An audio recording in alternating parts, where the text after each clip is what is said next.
This video is courtesy of BrainyBuyer.com, your shortcut to smarter shopping. If these deep dive comparisons help you pick the perfect gear, show some love with a quick subscribe. So I'm looking at two Weber grills here, the Q1000 and the Genesis E-330. Big difference in price, huh? Huge.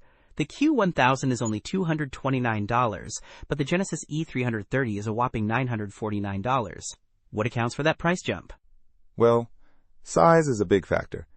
The Q1000 is a portable tabletop grill with just 189 square inches of cooking space.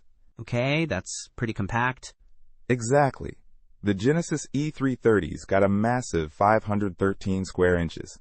Plus, it has 3 burners, not just one like the Q1000. And, that larger sear zone sounds amazing for steaks. 3 burners definitely give you more control over the heat. What about BTUs? The Q1000 puts out 8,500 BTUs. I don't see a specific BTU number for the Genesis, but with 3 burners and that larger cooking area, it's got to be significantly higher.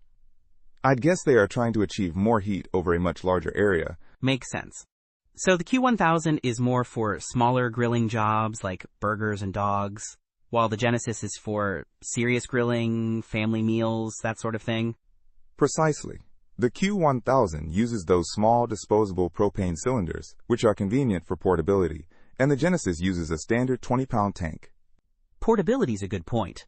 The Q1000 weighs just 27.5 pounds. What about the Genesis?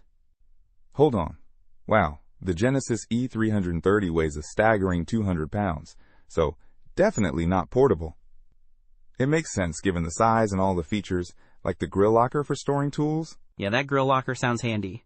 Also, the Genesis has porcelain enameled cast iron grates, which should retain heat really well. The Q1000 has those too. Good point. Both grills have the porcelain enameled grates. The Genesis also boasts pure blue burners for consistent heat and flavorizer bars. It seems to have additional features that make it a more refined cooking experience. The Genesis also has a warming rack, which is a nice touch. So it really comes down to size, features, and how serious you are about grilling, huh? Absolutely. If you just need a simple, portable grill, the Q1000 is perfect. But if you want a full-featured, high-performance grill for regular use, the Genesis E330 is the way to go, despite the price. Don't miss out on our next in-depth review to help you make smarter purchasing decisions. Hit that subscribe button and the notification bell so you're always in the know.